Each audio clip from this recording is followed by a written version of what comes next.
नमस्ते सबैजनालाई। आजको यो भिडियोमा चाहिँ we gonna talk about a important topic हैन, जसलाई चाहिँ जसको बारेमा भिडियो बनाउनु चाहिँ मलाई पहिलादेखि नै सजेसन आइरहेको थियो र त्यो टपिक हो how to use old is gold correctly है त। ओल्ड इज गोल्डलाई अब राम्रोसँग हामीले कसरी युज गर्ने त हैन। हामी सबैलाई थाहा नै छ ओल्ड इज गोल्ड भनेको एउटा एकदमै इम्पोर्टेन्ट स्टडी मेटेरियल पनि हो। सो अब किताबमा जति पनि पढ्नुहुन्छ हैन, सो त्यो सबै कुराहरू त इक्जाममा सोध्दैन। सो कस्तो टाइपको क्वेसनहरू इक्जाममा सोध्छ त्यो सबै कुराहरू चाहिँ त्यो ओल्ड इज गोल्डमा दिएको हुन्छ। सो ओल्ड इज गोल्ड चाहिँ एउटा के हो त भन्दाखेरि इम्पोर्टेन्ट स्टडी मेटेरियल हो है। सो सबैले त्यसलाई युज गर्नुपर्छ, मेरो सजेसन चाहिँ त्यो हो। अब ओल्ड इज गोल्डलाई कसरी करेक्टली युज गर्ने त नि हैन, सो त्यसको बारेमा चाहिँ भिडियो बनाउन मलाई सजेसन आइरहेको थियो। So as the video, so आजको भिडियोलाई सुरु गरौँ है त। अनि before starting the video I'm gonna introduce you to one of the most amazing channel for IOE aspirant, जसको नाम हो इन्ट्रान्स एस्पिरेन्ट। र यो च्यानलमा चाहिँ अब तपाईँले आइओई रिलेटेड कन्टेन्टहरू पाउनुहुन्छ। तपाईँ आइओईको एस्पिरेन्ट र आइओईको तयारी गरिरहनु भएको छ होइन, सो अब धेरै दिन त छैन। सो अब तपाईँलाई चाहिँ युजफुल भिडियोहरू चाहिएको छ भने तपाईँले सब्सक्राइब गर्न सक्नुहुन्छ है। च्यानलको लिङ्क चाहिँ म तपाईँको डिस्क्रिप्सनमा र कमेन्ट सेक्सनमा राखिदिएको हुन्छु। Let's talk about our first tip है त। सुरुको टिप्स चाहिँ के छ भने तपाईँले ओल्ड इज गोल्ड युज गर्नभन्दा अगाडि एकपटक च्याप्टरलाई राम्रोसँग पढेर है, मानौँ अब रोटेसनल डाइनामिक्स तपाईँले पढ्नुभयो, अब त्यसको चाहिँ नि ओल्ड इज गोल्डमा चाहिँ अब सोल्युसन गर्न जान्नुभयो भने तपाईँ डाइरेक्ट जानुभयो भने तपाईँले गाह्रो हुन्छ कि है। तपाईँले गर्न सक्नुहुन्न क्वेसनहरू होइन, क्वेसन कसरी ट्याकल गर्ने हो यो च्याप्टरको भन्ने कुरा तपाईँलाई थाहा हुँदैन कि सुरुमा। अनि त्यसरी तपाईँ जानुहुन्छ एउटा दुइटा क्वेसन गर्न सक्नु भएन भने यु विल फिल डिमोटिभेटेड, अनि डिमोटिभेटेड फिल गर्नुहुन्छ अनि त्यसपछि पढ्न मन लाग्दैन। सो त्यही भएर तपाईँले के गर्नु त भन्दाखेरि सबैभन्दा पहिला चाहिँ त्यो च्याप्टरलाई एकचोटि राम्रोसँग के गर्नु त भन्दाखेरि पढ्नु होइन। अफकोर्स तपाईँले पढ्नुहुन्छ, कन्सेप्ट लिएरै पढ्नु। अनि त्यो पढिसकेपछि चाहिँ जुन त्यो च्याप्टर पछाडि सर्ट क्वेसनहरू गिभ रिजन टाइपको क्वेसनहरू दिएको हुन्छ क्या, सबै च्याप्टरमा सबै किताबमा दिएको हुन्छ। सो त्यो क्वेसनहरू एकचोटि राम्रोसँग तपाईँले हेरेर बुझ्नु है, पढ्नु, मजाले पढ्नु, ठिक छ।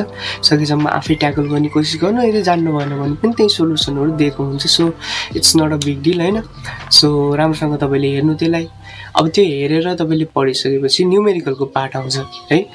सो न्युमेरिकल पनि तपाईँले के गर्नु त भन्दाखेरि इक्जाम्पलहरू पहिला चाहिँ तपाईँले के गर्नु त भन्दाखेरि राम्रोसँग हेर्नु है, सकेसम्म आफै सल्भ गर्ने कोसिस गर्नु, नत्र इक्जाम्पलको सोल्युसन त हामीसँग हुन्छ। सो अब आएन भने हेरिदिने हो कि है, मतलब छैन त्यसलाई गर्ने कोसिस गर्ने होइन, आएन भने सुरुमा चाहिँ हेरिदिने। सो हेरेपछि अब कसरी गर्ने छ भन्ने कुरा चाहिँ अलिअलि दिमागमा बसिसकेपछि अब त्यही टाइपको अरू क्वेसनहरू खोजेर चाहिँ हामीले गर्ने हो है। सो त्यस्तो हुन्छ। त्यही भएर तपाईँले के गर्नु त भन्दाखेरि मेरो फर्स्ट टिप्स चाहिँ के हो भने तपाईँले एकचोटि किताबका क्वेसनहरू राम्रोसँग हेर्नु है, किताबमा दिएको इक्जाम्पलहरू राम्रोसँग हेर्नु, अनि बल्ल चाहिँ ओल्ड इज गोल्डमा जानु, ठिक छ ल। सो मेरो सेकेन्ड टिप्स चाहिँ के हो त भन्दाखेरि तपाईँले ओल्ड इज गोल्ड युज गर्दाखेरि कतिपयले के सोध्नु भएको होला भने म सबभन्दा अगाडि चाहिँ यो किताबको सबै सिलेबस सक्छु अनि त्यसपछि ओल्ड इज गोल्ड युज गर्न सुरु गर्छु भन्ने सोध्नु भएको होला है।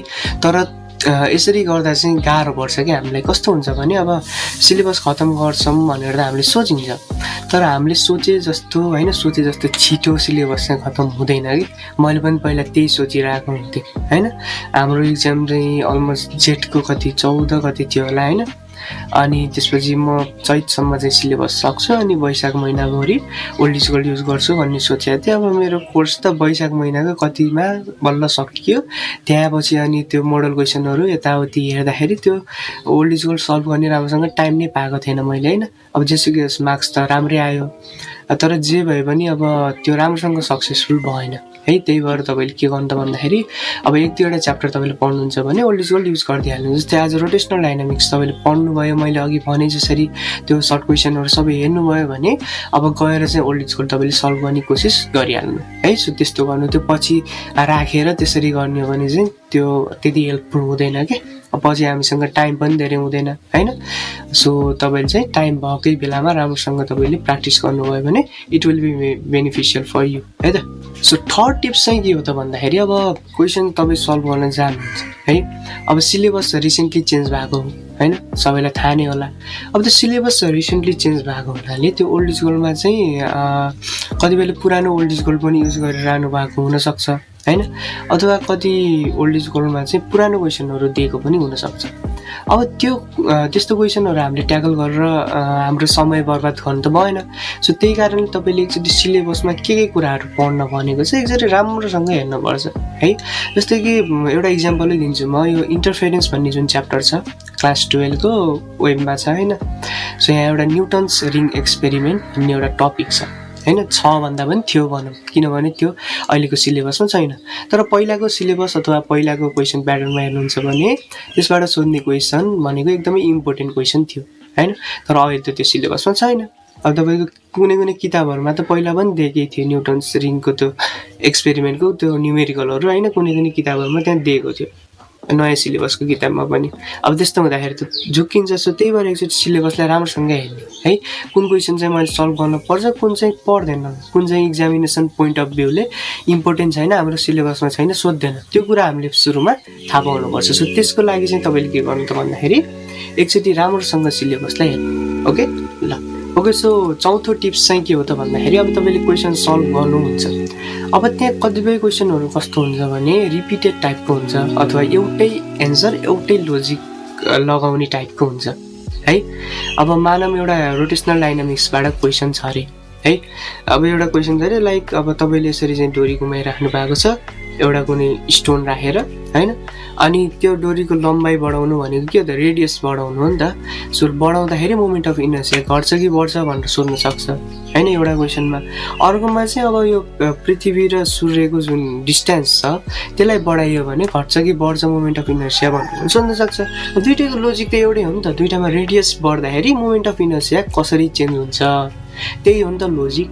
सो त्यो दुईटा क्वेसनलाई फरक हेरेर तपाईँले टाइम वेस्ट गर्नु पर्दैन के है। सो त्यही भएर तपाईँले के गर्नु त भन्दाखेरि एउटै टाइपको क्वेसन जुन छ तिनीहरूलाई चाहिँ अन्डरलाइन गर्नु, अरू पढ्नै पर्दैन भनेर बस्नु है। सुरुमा चाहिँ अब तपाईँले सल्भ गर्नु त्यसलाई, तर इक्जामको टाइममा चाहिँ तपाईँले यदि हेरिरहनु भएको छ भने त्यति बेला त्यो दुईटा क्वेसन हेरिरहनै पर्दैन, तपाईँले किन टाइम वेस्ट गर्नु त, दुईटैको लोजिक नै एउटै हो। सो त्यही भएर त्यसमध्ये एउटा क्वेसनलाई चाहिँ तपाईँले अन्डरलाइन लगाउनु हैन, अर्कोलाई चाहिँ तपाईँले छोडिदिनु है। सो त्यसरी अन्डरलाइन लगाइयो भने टाइम सेभ गर्छ कि त्यसले, ठिक छ। र न्युमेरिकलमा पनि सेम हुन्छ है। न्युमेरिकलमा कतिपय न्युमेरिकलहरू कस्तो हुन्छ त, कतिपय भन्दा पनि मोस्ट अफ द न्युमेरिकलहरूमा चाहिँ एउटै लोजिक हुन्छ, एउटै फर्मुला हुन्छ, एउटै टेक्निक हुन्छ, मात्र भ्यालु फरक हुन्छ है। सो त्यस्तो टाइपको हुन्छ। अब त्यसलाई चाहिँ तपाईँले एउटालाई अन्डरलाइन गरिदिनु, अरू चाहिँ पढ्न पर्दैन मैले भनेर आनन्दले बस्दै हुन्छ है। ओके, सो हाम्रो 5औं नम्बरको टिप्स चाहिँ के छ भने तपाईँले अब त्यसरी अन्डरलाइन गर्नुभयो क्वेसन है। अब इक्जामको बेलामा आफै क्वेसन सल्भ गरेर प्र्याक्टिस गर्न हामीसँग अलिक कम समय हुनसक्छ है। सो त्यसरी कम समय भयो भन्दा हामीलाई सबै प्र्याक्टिस गर्न गाह्रो हुन्छ है। सो त्यही भएर तपाईँले के गर्नु त भन्दाखेरि एउटा सेपरेट कपी बनाउनु, अनि त्यो सेपरेट कपीमा चाहिँ त्यो ओल्ड इज गोल्डको जुन इम्पोर्टेन्ट क्वेसनहरू थियो र जुन अन्डरलाइन गरेको क्वेसनहरू थियो त्यसको एकदमै सर्टमा सोल्युसनहरू त्यहाँ लेख्नु। अब त्यसरी सर्टमा सोल्युसन लेखेपछि तपाईँले पहिला नै त्यो गरेको क्वेसन हो नि त, तपाईँले सर्टमा हेर्दा पनि पहिला तपाईँले गरिसकेको हुनाले चाहिँ त्यसको जुन फ्ल्यासब्याक छ त्यो दिमागमा आइहाल्छ, त्यसको मेमोरी दिमागमा आइहाल्छ, ए मैले यो यसरी गरेको थिएँ भन्ने कुरा आइहाल्छ। सो तपाईँले धेरै सोध्नु पनि परेन, तपाईँको एउटा कुरा त टाइम सेभ भयो। अर्को कुरा के हुने भयो त भन्दाखेरि तपाईँले त्यो क्वेसनहरू ओल्ड इज गोल्डमा खोजाइ गरेर सल्भ गर्नु पनि परेन।